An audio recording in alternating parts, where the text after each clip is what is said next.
E a tese dele era sobre a técnica da cirurgia robótica na prostatectomia radical. Aí, naquela época, eu tive uma ideia, conversei com o professor Damião. Professor, será que não dá para a gente fazer isso aberto? A gente fazer a mesma técnica que faz no robô. De cara, eu identifiquei que era diferente, que era uma técnica anterógrada. Você dissecava a próstata diferente da técnica do Walsh. Aí o Damião falou, acho que dá para fazer sim. Aí nós fizemos o estudo piloto e aí eu comecei a estudar mais próstata.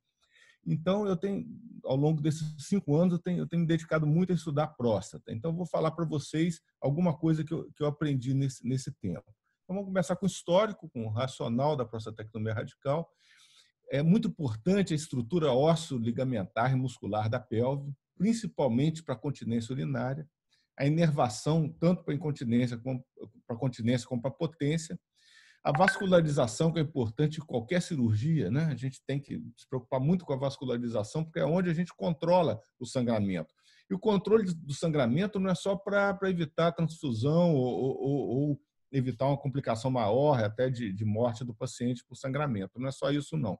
Uma cirurgia limpa, com pouco sangramento, ela tende a ser mais anatômica. E você tende a identificar mais as estruturas. Então, isso serve para qualquer cirurgia. E a continência urinária, e, principalmente, o mais importante é o controle oncológico. O objetivo maior da cirurgia é controlar o câncer e retirar todo o tumor, né? Então, isso é o controle oncológico. Como é que eu faço aqui? Pronto. Aí eu fui estudar e vi que, em 1959, o Campbell fazia prostatectomia radical anterógrada. O início da prostatectomia radical foi a técnica anterógrada, que hoje a gente faz com robô, com a laparoscópica e aberta também no serviço a nossa técnica da anterógrada anatômica. Mas era um pouquinho diferente, ressecava muito o colo vesical, saiu o colo vesical junto, e o pedículo era ligado lá embaixo. Então, além de ligar os vasos, artérias e veias, ligava os nervos também, né? Então, a chance de impotência e incontinência era muito maior, né? Depois, em 1983, o Walsh descreveu a técnica dele, que era uma técnica retrógrada. Ele entendeu que fazer a prostatectomia de forma retrógrada seria mais interessante. E, ao invés de ligar o pedículo lá embaixo, como está mostrado aqui nessa figura, ele tentava ligar o pedículo mais próximo da próstata possível para preservar o máximo de nervo possível. Só que os estudos do Walsh, ele fez em poucos casos em feto. Então, ele identificou, e a gente vai ver depois que ele identificou o feixe vasculo-nervoso como se fosse uma estrutura, uma fibra única, grossa, que passava na parte látero-posterior da próstata, como se fosse um nervo só passando ali, né? E hoje a gente sabe que não é. Então, eu passei esses dois estudos, artigos para vocês que falam sobre a anatomia, né, a base anatômica da prostatectomia radical. São artigos interessantes, eu acho que vale a pena. O Paulo e o Fernando viram um artigo muito bom do Patel, que vai ser apresentado semana que vem, com um vídeo espetacular que mostra a anatomia precisa.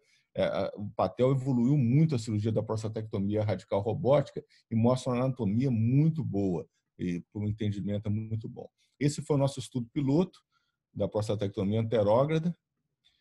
E então nós vamos começar falando sobre a pelve, músculos e ligamentos, né? E o osso também, porque o osso é que suporta essa estrutura. Então, é muito importante a gente entender a face endopélvica, o arco tendíneo da pelve, os ligamentos puboprostáticos, que eles são muito importantes.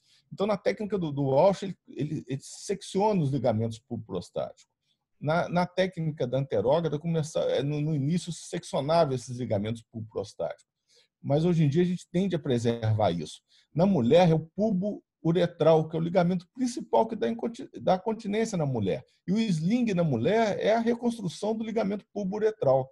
Então, o ligamento pubo-prostático, a gente acha que, junto com o arco tendíneo da pelve e com a face endopélvica, junto com o plexo da via dorsal, são estruturas importantes para a continência do paciente, principalmente para a continência. Então, é como se fosse um suporte anterior para a uretra e para o esfíncter, abdômen esfíncter, o esfíncter urinário, né?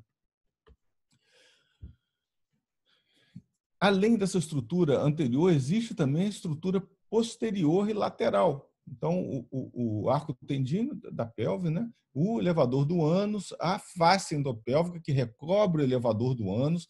Nas técnicas iniciais da prostatectomia radical, a gente ligava o pulpo prostático, abria a endopélvica e desinseria o músculo, principalmente o elevador do ânus, da face endopélvica na próstata. E depois a gente entrava mais medial para tentar preservar aquilo. Então, era um contrassenso. Você entra e disseca aquilo para depois preservar. Então, mas isso está evoluindo e hoje a gente consegue fazer uma prostatectomia radical com preservação dessas estruturas importantíssimas com muita facilidade. A inervação foi uma coisa que mudou muito. Como eu falei para vocês, o Walsh ele achava nos estudos feto é diferente, né? Animal e feto é diferente do adulto, do ser humano adulto. Então, parece que a gente não tem um nervo só, não é uma estrutura como se fosse uma corda na região posterolateral da próstata. Não, existe uma placa de nervos, o feixe principal e outros nervos que interconectam um lado ao outro da próstata. Então, uma rede neural, vascular e neural, uma rede que abraça principalmente a parte lateral posterior da próstata. Pouco na parte anterior, mas mais na parte lateral e até a parte lateral alta e posterior da próstata.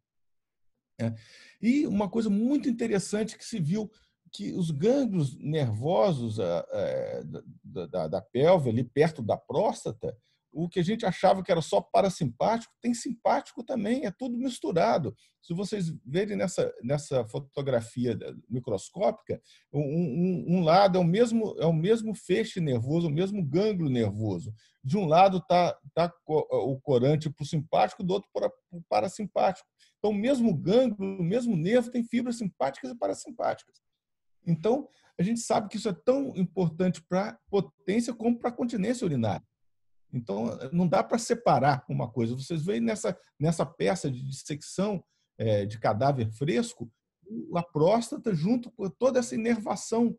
Então, é uma rede de nervo. E o nervo principal está embaixo, mas existe uma rede interconectando os dois lados.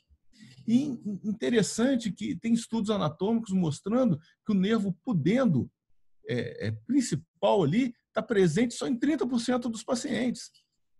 Em 70% do paciente não é um nervo igual está aparecendo nessa dissecção, mais grosso, mais evidente.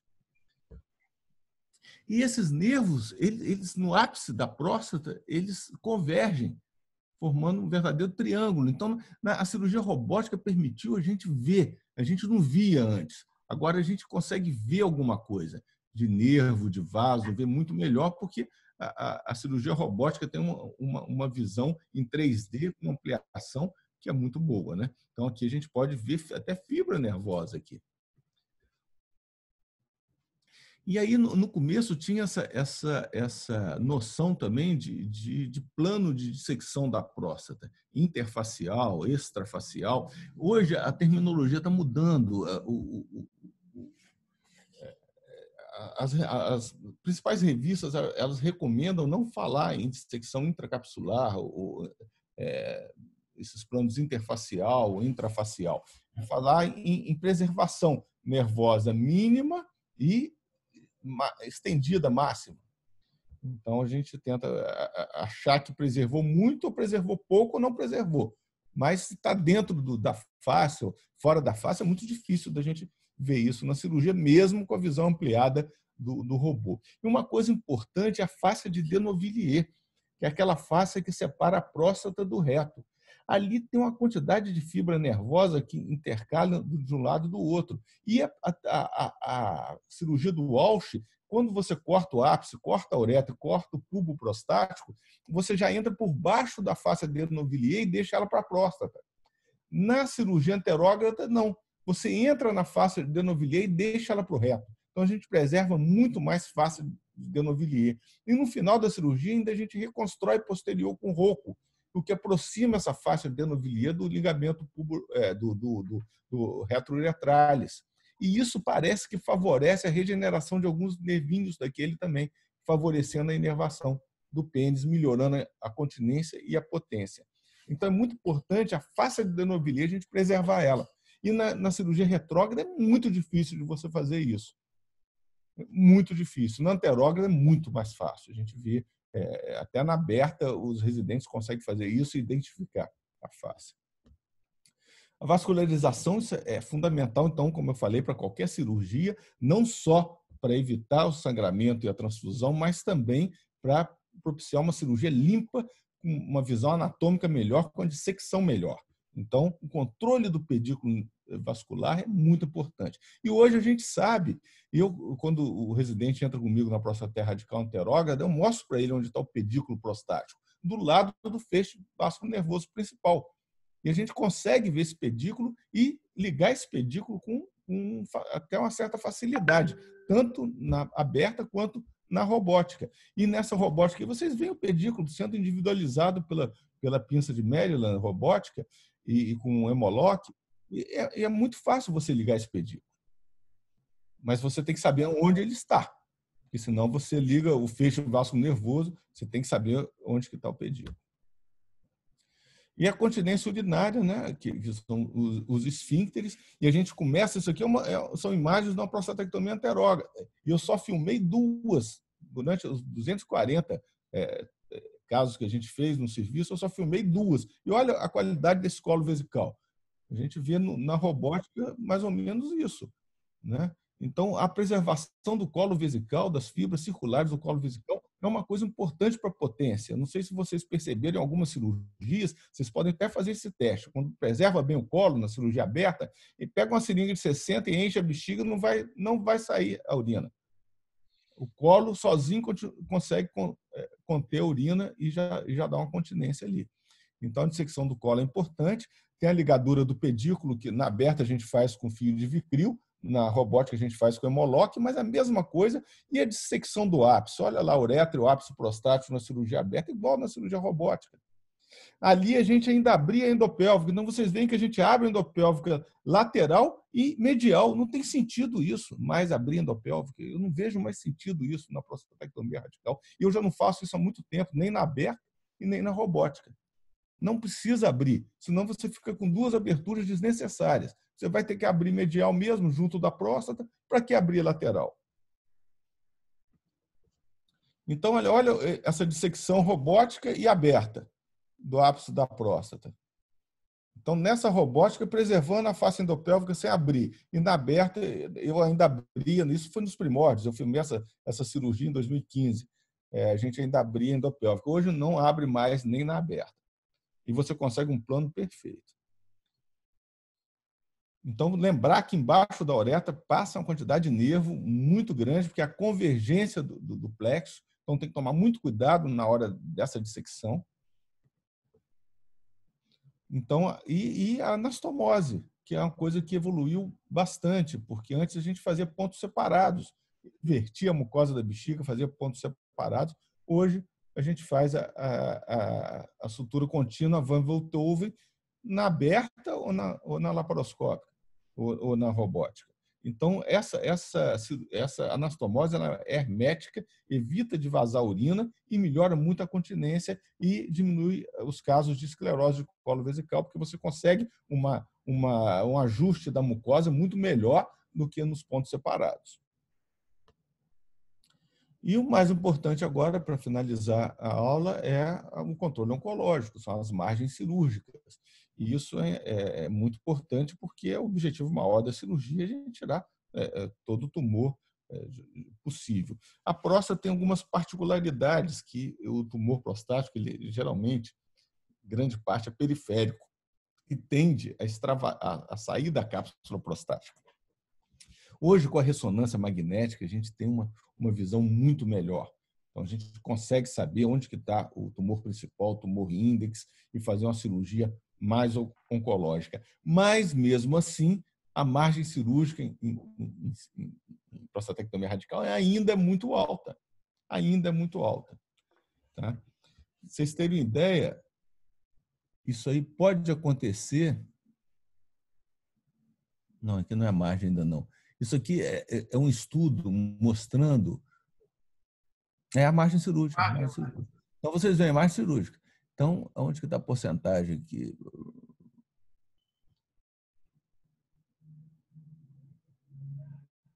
Está aqui.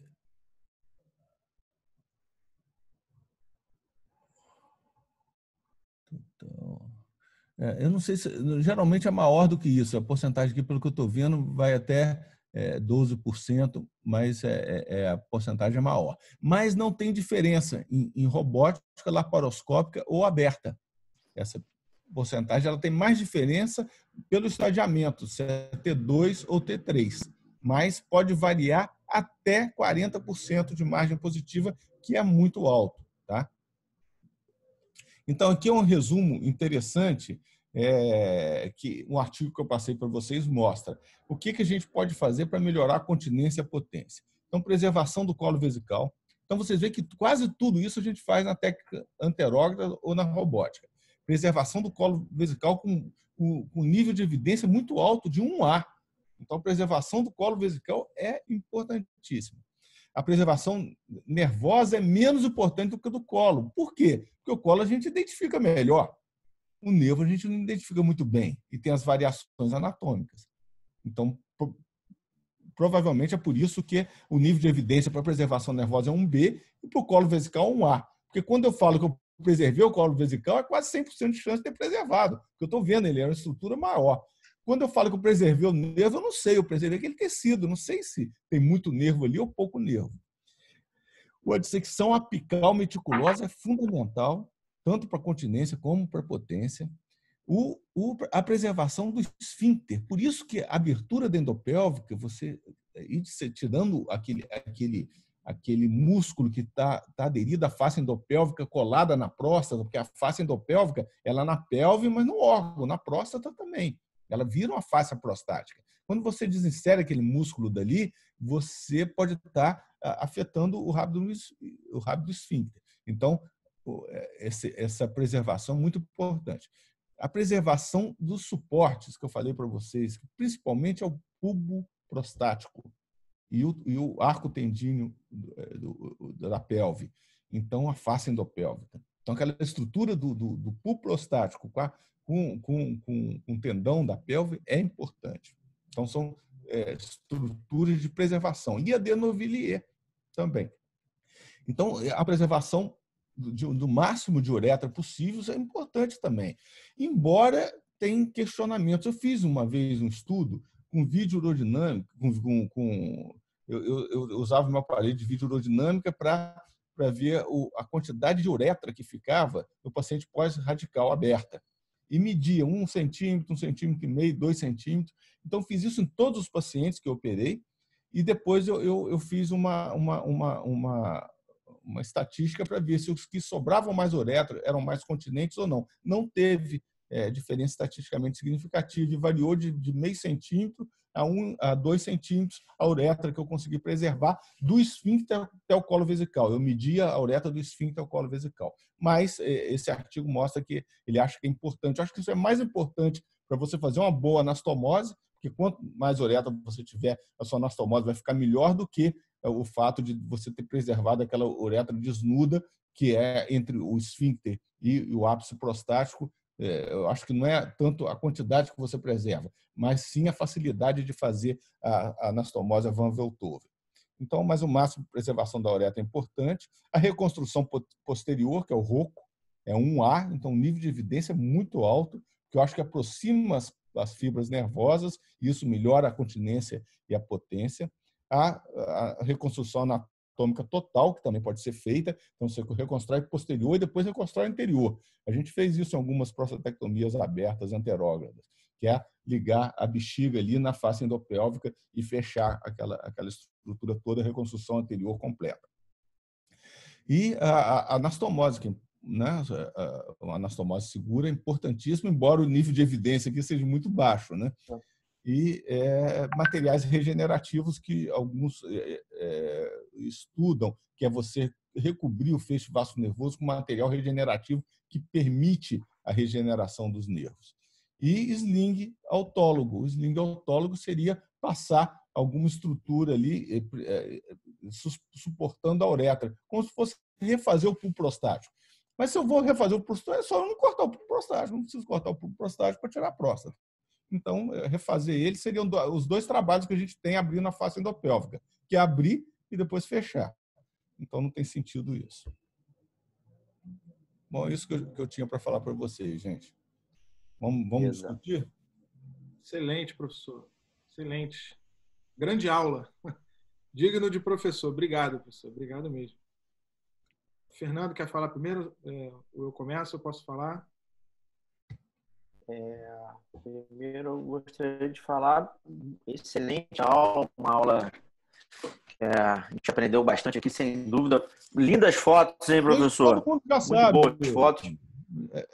Vocês não aprenderam nada, não. Vocês já sabem disso tudo. Mas é só a gente organizar o pensamento, né? Sim, não, sem dúvida. Mas foi bem bacana, assim. E vários temas aí, que inclusive tem a ver com o artigo da semana que vem, né, a evolução aí do papel. Tem um artigo novo que saiu também no Journal desse mês, falando sobre margem. Então, várias coisas interessantes aí que a gente pode vir a discutir mais para frente relacionado à aula, né? Esse último slide que está na tela, inclusive, eu achei um pouco, né, bem bacana, com o nível de evidência. Oi, Paulo? Agora melhorou o áudio. Era só para mim. O pessoal estava me ouvindo ou não? Melhorou. Já está cortando, estava picotando muito, Fernando. Eu só quero fazer uma correção que eu não falei, mas o sling autólogo, o nível de evidência é para não funcionar, tá, gente? Vocês verem o asterisco aqui, não é efeito, não tem efeito. Então, o nível de evidência é alto que não funciona. Então, não adianta colocar sling. Sim. Então, não adianta tentar recompor o pulso prostático, é só não cortar ele. O Fernando, seu microfone está picotando um pouco. Fala de novo aí. Calma aí. Deixa eu ir comentando então, professor. Está me ouvindo bem? Estamos. Professor, excelente aula. O senhor é uma referência aí para todos nós aí, o cirurgião, acho que o mais experiente aí de números de cirurgia, sem dúvida, eu acho que é o senhor aí do serviço. Eu queria fazer umas perguntas.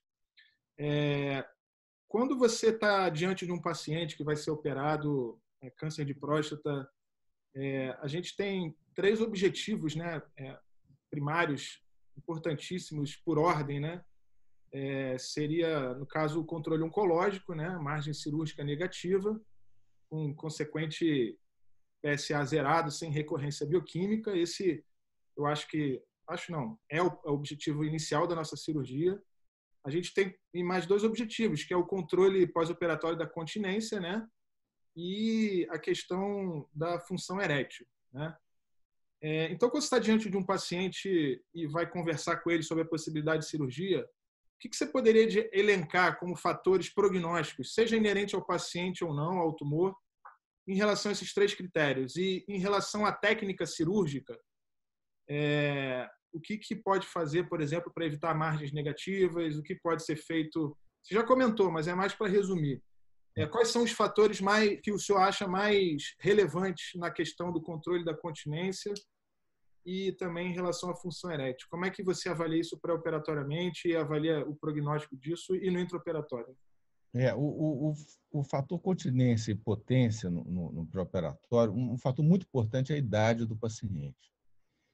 A idade e comorbidades e o performance status do paciente. Então, a gente sabe que quanto mais idade, menos massa muscular, mais massa gordurosa, o risco de impotência e incontinência é maior. Então, as comorbidades importantes, hipertensão, diabetes, polifarmácia, então isso tudo pode afetar, sim. A margem é uma coisa muito mais complexa. Então, você depende da localização do tumor. O tumor em ápice é muito difícil. Às vezes, você deixa a margem positiva. Tumor anterior também é muito difícil, porque a parte anterior da próstata tem pouca glândula. Então, é uma coisa complicada. Então, o tumor anterior em ápice é mais complicado. O Gleason, né? Quanto maior o Gleason, mais risco de você ter tumor extracapsular. E quando você tem extracapsular, mesmo você fazendo uma dissecção boa da próstata, pode ficar tumor. Então, é muito complexo isso. Então, acho que a continência em potência é mais fácil, muito dependente de idade e do estado do paciente.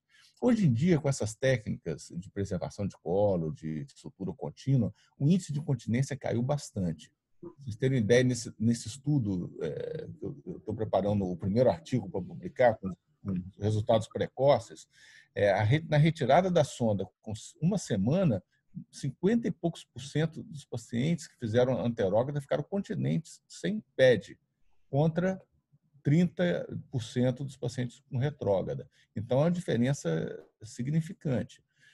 A potência é muito ruim para todos. Não sei se a nossa população do PEDERNEST são pacientes com mais comorbidades, idade mais avançada, a impotência é quase que a regra. Então, isso é uma coisa muito mais complexa de você controlar isso e ter um prognóstico, mas muito mais fácil de tratar, né? A incontinência é muito difícil de tratar.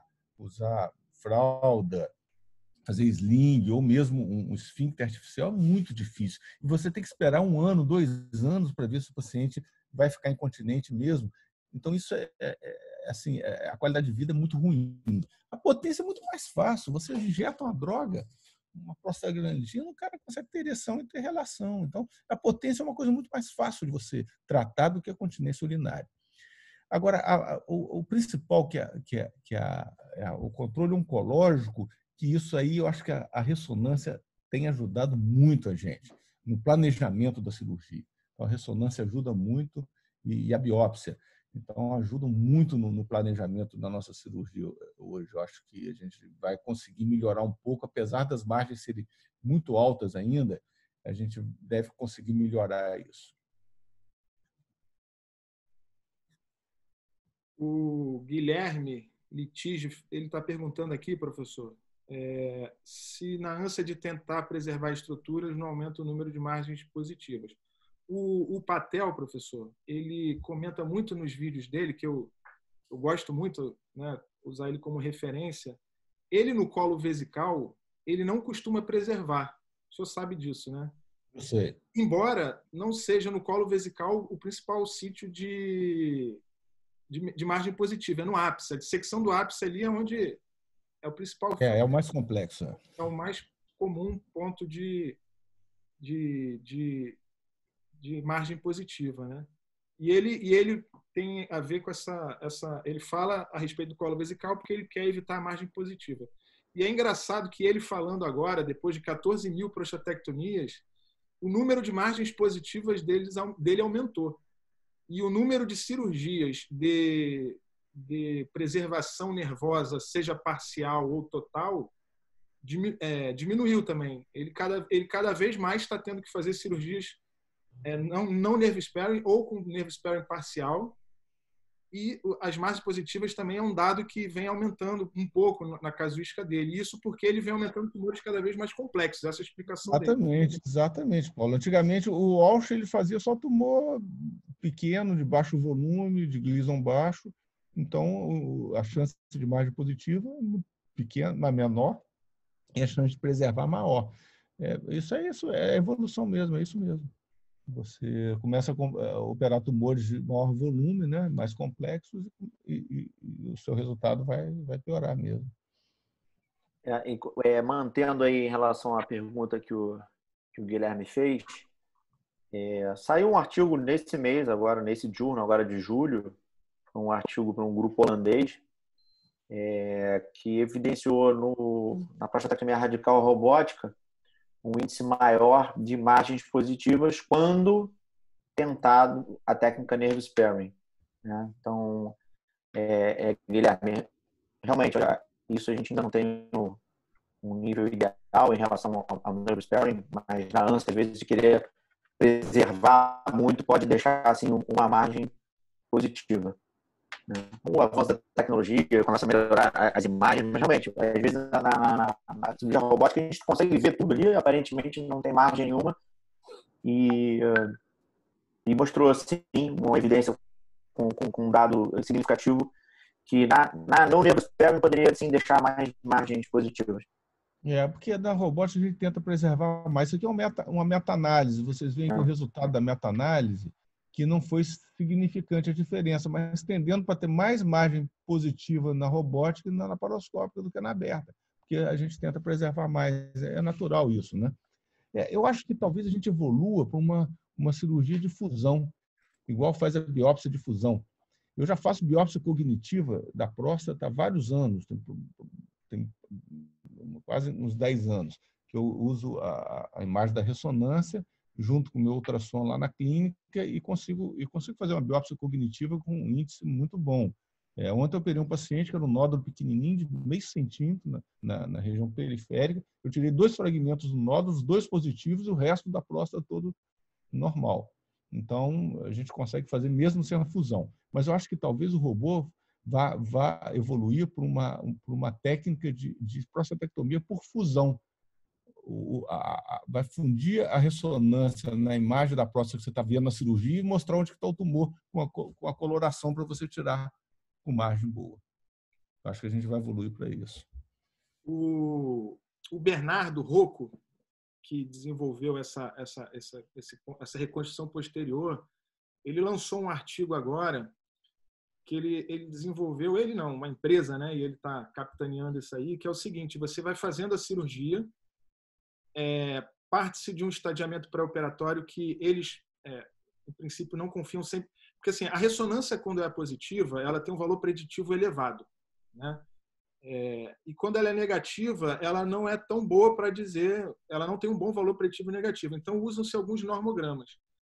E existe agora um dispositivo que está em teste, claro, né? É um estudo piloto, que é você fazer a prostatectomia e naquela área que você sabe que tem um tumor, que pode ter uma invasão microscópica ou macroscópica, tira-se um pedaço, um fragmento, e faz-se um slice assim, né? E coloca como se fosse numa máquina de xerox, entre aspas, e aquilo faz uma leitura como se fosse histológica, como se fosse uma análise histológica, e aquilo é enviado para o patologista não precisa nem estar na sala, e ele dá o laudo, dizendo se aquilo tem tumor ou não. É como se fosse uma biópsia de congelação on time ali, e faz uma cirurgia como se fosse com uma biópsia de congelação, né?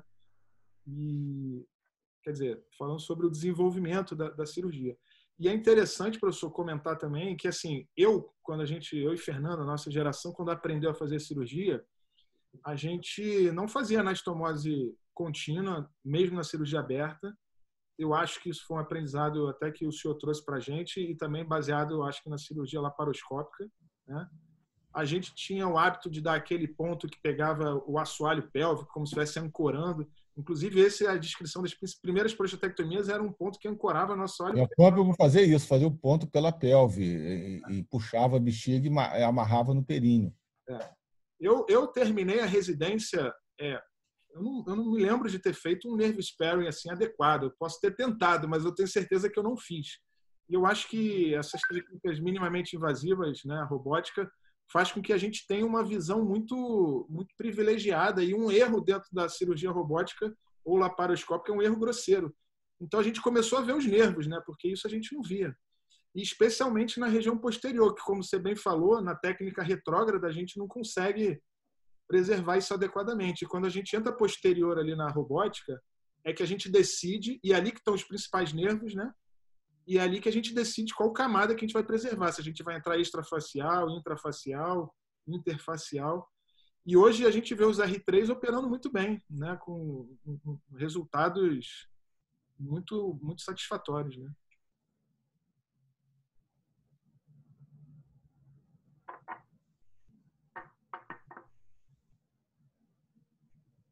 Acho que o Ernesto queria falar, né? Pode perguntar, professor? Lógico. Professor, na verdade eu tenho 2 perguntas. Por que o ponto de Rocco que a gente usa na robótica, por que a gente não reproduz ele na aberta, por dificuldade técnica ou porque nunca se fez, não se costuma fazer. E outra coisa, quando a gente vai fazer tireoidectomia, a gente usa a monitorização do nervo recorrente, né? Sim. Não existe nenhuma maneira de monitorizar ou descrito de monitorização do nervo pudendo, pensando em preservar mais a inervação e melhorar a potência? Vamos lá, eu vou começar pela última, Ernesto. Existe sim, tem trabalhos mostrando isso, inclusive mostrando a ereção e testando o nervo pudendo. Mas aquilo que eu falei, é muito difícil você encontrar. Então, os trabalhos mostraram que menos de 30% você consegue encontrar o nervo. Então, esse teste não foi efetivo. Eu já vi alguns trabalhos tentando fazer isso. Teoak, aquele autor, ele tem muita experiência nisso, então ele cita alguns trabalhos de tentativa, mas não é efetivo, não é igual a tireoide, não. Então, tem muita dificuldade. O ponto de Rocco na cirurgia aberta, eu já fiz alguns. Eu vou te confessar que tecnicamente é difícil, porque você aproxima a bexiga da uretra e você fica com um espaço muito pequeno para você dar ponto. A gente que tem mais experiência, a gente consegue fazer, mas vocês que estão começando, vai dificultar muito a anastomose. Então, você troca uma boa anastomose, Van Veltove, para um ponto de Rocco que provavelmente vai ajudar menos do que se você fizer uma anastomose melhor, mais hermética. Então, por isso que a gente não faz aberta. O robô é muito mais fácil, né? Quando você aproxima ali, você não tem dificuldade nenhuma, porque o robô tem uma liberdade de movimento, uma visão muito ampliada. Então, ele não dificulta, mas na aberta dificulta bastante, principalmente para quem está iniciando. Beleza. Tem gente que não faz o Rocco na vídeo também, né, professor? Tem. Lá em Miami, eu vi mais de 20 prostatectomias radicais robóticas sem Rocco, fazendo só anastomose.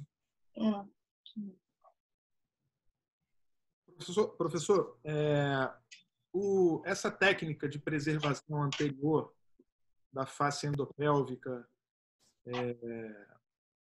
sem adentrar na face endopélvica do jeito que você faz, o Coelho, né, junto com o Patel, eles descreveram essa técnica, foram mais de 100 pacientes, e eles demonstraram, por via robótica, né, que o principal benefício seria o retorno da continência urinária precoce, né? Então, após 3 meses a 6 meses, principalmente após 6 meses, esses pacientes, eles todos vão manter o mesmo padrão de continência. E talvez seja esse o principal benefício. O que você acha? Você concorda? Você acha que na aberta dá para reproduzir? Tem outros possíveis resultados ainda que podem acontecer? Eu acho que a gente reproduz na aberta. Azul, tem 2 anos que eu não abro mais endopélvica. Nunca na aberta. Não abro mais. E isso, Paulo, para qualquer cirurgia. Recentemente eu fiz uma cirurgia de resgate. Um cara obeso de 120 quilos, pós-radioterapia radical e radioterapia cirúrgica. E eu fiz sem abrir endopélvica. Você não via nada, parecia que era pélvica congelada. Aí você corta o colo vesical, vai puxando a próstata, vai vindo, e você vai fazendo normal. E esse cara, eu tirei a sonda com 10 dias, ele teve uma retenção urinária. Ele não teve incontinência. Então, eu acho que a continência melhora muito, sim. Mas eu não vejo sentido, realmente, em você abrir a endopélvica e depois preservar aquele feixe de endopélvica ali, que você abre ela lateral e depois abre medial. Eu não vejo sentido nisso, entendeu? Por isso que eu não faço mais há muito tempo. Professor, só aproveitando esse gancho da questão da preservação dos ligamentos prostáticos, do arco tendíneo e da face endopélvica, tem um relato de um estudo de casos do Teuari. Tem 2 trabalhos dele aqui. Exatamente. Tem um dele que é excelente, que ele inclusive faz estudo anatômico, exatamente essa foto, que ele relata quais são os ligamentos de tensão que você tem para manter a próstata angulada, né, que são os ligamentos relacionados à continência, e tem um estudo comparativo dele com os pacientes que fizeram reconstrução posterior e a reconstrução total, né, que é essa reconstrução dos ligamentos prostáticos, etc. E eles têm, claro que é um número muito pequeno de casos, mas eles relatam que a continência em até 2 semanas, comparativamente à anterior, né, a total, no caso, 84% dos pacientes saem com continência plena, com 0 PEDs, e até 50% saem com continência, só na reconstrução posterior. Então, realmente mostra assim, a questão de conseguir reconstruir todos os ligamentos que estão relacionados à continência, né? Face endopélvica, ligamento prostático, etc., eles influenciam muito. Um artigo bem legal aqui, que estava até dando uma lida aqui, depois, se quiser, eu posso passar. Coloca no grupo, Breno. Beleza. O TEOAC, ele estuda muito isso realmente, inervação e estrutura tendínea e muscular da pelve. Tem vários deles com estudos em tá cadáveres que muito, são né? sensacionais, cara. São muito bons. O robô está ensinando muita gente anatomia, muito mesmo. Professor, outra questão. Na cirurgia robótica, existem múltiplas possibilidades, né? Eu até mandei no grupo aí, não sei quem assistiu, em relação à cirurgia robótica, prostatectomia. Tem a possibilidade de você fazer extraperitoneal, intraperitoneal, que é a mais comum, com a preservação anterior, que seria mais ou menos essa técnica que você descreveu. Tem a Hetsu Sperring, que aqui é o Tobias, que escreveu os principais trabalhos, e tem a técnica do Gaston também, na França, que ele vai pela direita da próstata, acessa as vesículas, tudo posterior. O que você comenta em relação a isso? Por exemplo, prostatectomia extraperitoneal robótica. Você acha que faz sentido ou não? Paulo, eu acho que faz todo sentido. A primeira prostatectomia laparoscópica que eu fiz foi com a Maria Cristina. Ela era residente. A gente fez extraperitoneal. Eu acho que faz todo sentido. Você entra como se fosse na aberta, cria o espaço ali, espaço de retos, é fácil. Eu acho que faz sentido. Você trabalhar extraperitoneal tem mais dificuldade técnica. Uma vez, eu era da SBU, da diretoria da SBU, eu fui a Curitiba dar uma aula. Geralmente, quando você vai dar aula, você aprende mais do que ensina. E os caras mostraram uns casos lá de retroperitoneoscopia em cálculo de pelve. Eu falei, porra, esse negócio é muito legal. Comecei fazendo um serviço. Quem fez muito comigo foi o Ricardo.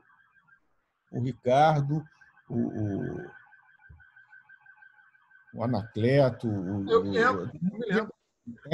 Eu me lembro, você fez com a gente. Você lembra, né? Eu fazia muito retroperitoneoscopia. Eu já fiz nefroaterectomia em retroperitoneoscópica para tumor de vias urinárias em cara que já tinha feito colectomia daquele lado e com aneurisma de aorta.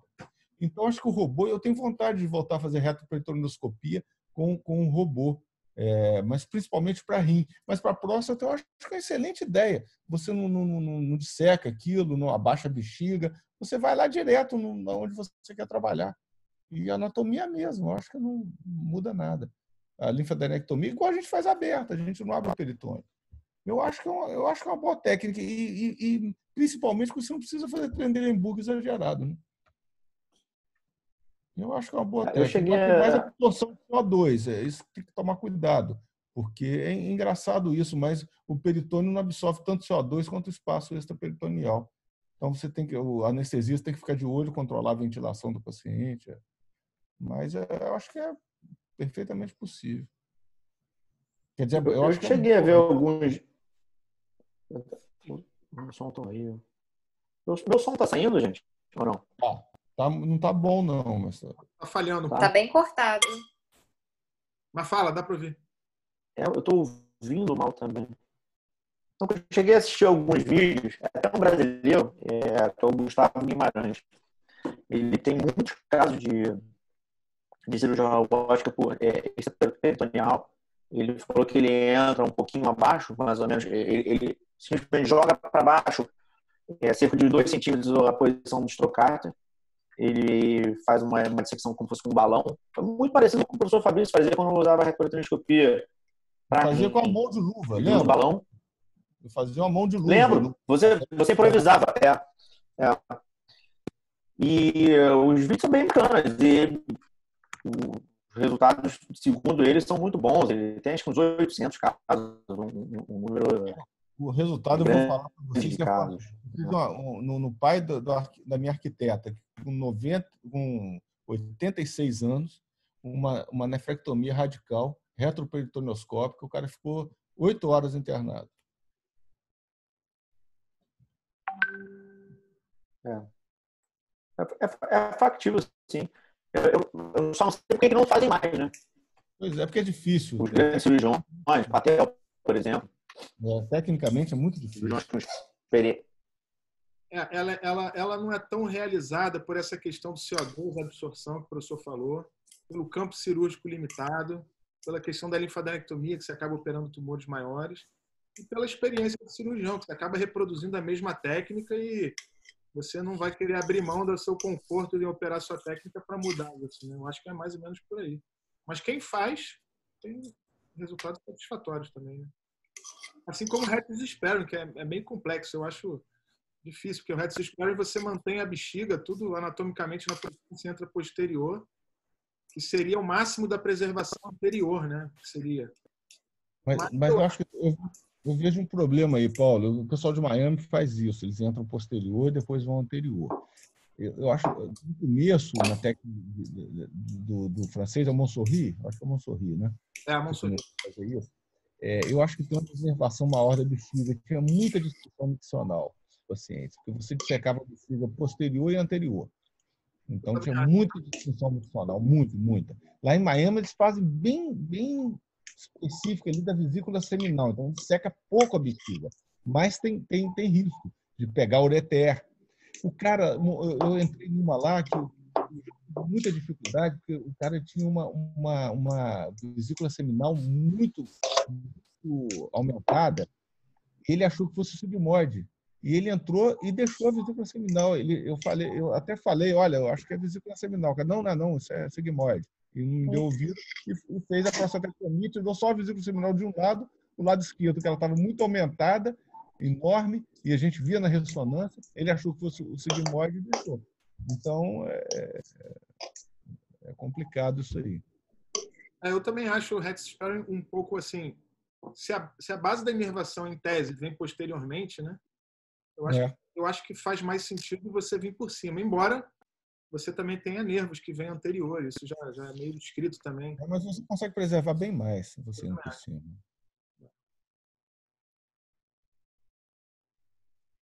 Alguém mais? Perguntas? Vamos finalizar, né? Vamos finalizar 50 minutos, tá bom, né? Só avisar, professor, semana que vem, quem vai falar é o João Boechat, e ele vai ser coordenado pelo Ernesto e pelo Breno, vão ajudar aí no artigo. Eu vou botar esse é um artigo que é muito bom, muito bom. Esse artigo, professor, ele é, você viu, né? Ele é a técnica, porque o Patel ele mudou um pouco essa técnica agora. Ele fazia a convencional, abrindo a endopélvica, ligando, fazendo ponto de suspensão. Aí ele passou a fazer com a preservação anterior, mas aí agora ele mudou, ele fez essa modificação no ápice ali, né? Então tem um artigo que ele publicou agora, foi mês passado, e o vídeo a gente vai botar aí no grupo. Aí o vídeo as pessoas veem isoladamente e depois... O vídeo é muito bom, muito didático. E aí na outra semana é o Danilo que vai falar de Raifo, né? Ótimo, perfeito. Paulo, você e o Fernando estão de parabéns. Esse curso está muito bom mesmo. Muita discussão boa, muito aprendizado. É isso então. Fernando, finaliza? O Fernando está parado aí. Gente, eu tô com um som muito ruim, Paulo. Então tá bom, eu vou finalizar aqui. Um som muito ruim, gente, desculpa. Tranquilo, eu vou finalizar aqui e botar o vídeo todo no grupo. E até semana que vem a todos. Obrigado a todos, hein? Boa noite para todo mundo. Boa noite. Boa noite. Boa noite, hein? Boa noite. Buenas noches. Buenas noches, Eugênia.